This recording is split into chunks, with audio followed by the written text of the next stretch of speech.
Esteemed audience, it is I, Jonnie-Ryan, the unsung hero of theological debates, master of knife sharpening, and a true connoisseur of floral decoration, here to present my tragicomedy. A tale of a misunderstood genius whose unmatched theological insight and delicate craftsmanship in both blades and bouquets have left lesser minds baffled. This saga chronicles my heroic survival through false accusations and deceitful plots. Picture it, an innocent invitation to South Korea becomes a web of lies designed to discredit me, a man who knows the difference between a proper floral arrangement and a theological heresy. As I carve my way through these challenges, quite literally, you'll see how I, with a perfectly sharpened knife and a bouquet in hand, expose the darkness lurking beneath gospel tracts and panda suits. Oh, how they underestimated me. Alongside my equally persecuted ally, Nutty Disco Dave, yes, the motorbike-riding vigilante, we uncover the deceptions of those who would dare tarnish my reputation.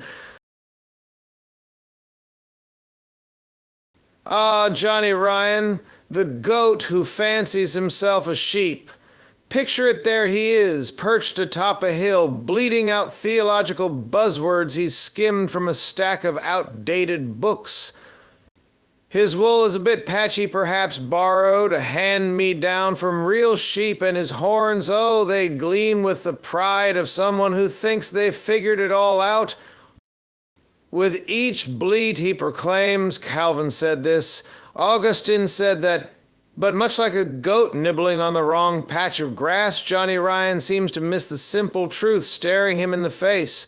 Meanwhile, the real sheep in the flock glance sideways, wondering who let this guy in. And let's not forget his adventures in storytelling. In Johnny's world, a friendly invitation becomes a sinister plot. He's convinced that hopping on a plane to South Korea means he's stepping into a grand scheme. It's as though he imagines a whole espionage thriller unfolding, complete with dark alleys, secret deals, and you waiting at the end of the runway like some Bond villain. But of course, when Jonnie-Ryan retells it to his little circle of wannabe theologians, the story grows ever more grand. By the time he's done spinning his yarn, you're not just a friendly host, you're the mastermind of some bizarre, cryptic plot he's narrowly escaped. What's next, Johnny Spy Pandas with gospel tracks? Meanwhile, poor Nutty Disco Dave eagerly nods along, tossing in his own fantastical fabrications. Oh yes, and did you hear Bill was clucking like a chicken again? Panda suit and all, probably hiding gospel tracks under his feathers. Jonnie-Ryan's mind must be a wonderland of contradictions, a place where theological buzzwords dance with outright paranoia. He may see himself as a valiant defender of the faith, but in reality he's just that awkward goat, standing in the wrong pasture, bleating endlessly into the wind, while the truth grazes peacefully elsewhere. Now, where's his next big lie? Ah, yes, I hear he's in prison right now, or was it planning an escape to the moon? Now, picture Jonnie-Ryan at a dinner party. Well, in his mind, it's more of a grand theological debate. There he sits at the head of the table, armed with stacks of theology books, mostly unread, but impressive to look at, mind you. He begins his soliloquy, ladies and gentlemen. I have just discovered a shocking truth. Bill, the panda suit-wearing, chicken-impersonating street preacher, is actually a secret operative. The crowd, comprised mostly of his own delusions, and Nutty Disco Dave gasps. Johnny's eyes gleam. He's got them right where he wants them. Yes, and it's all part of an elaborate plot orchestrated by none other than the guy who invited me to South Korea. He pauses for effect, savoring the imaginary applause. Meanwhile, Nutty Disco Dave, ever the loyal sidekick in this tragicomedy, chimes in, oh yes, I always suspected Bill. I heard he's got a whole network of chickens clucking in code, probably some underground gospel racket. You know, I saw one of them wearing glasses once. Suspicious?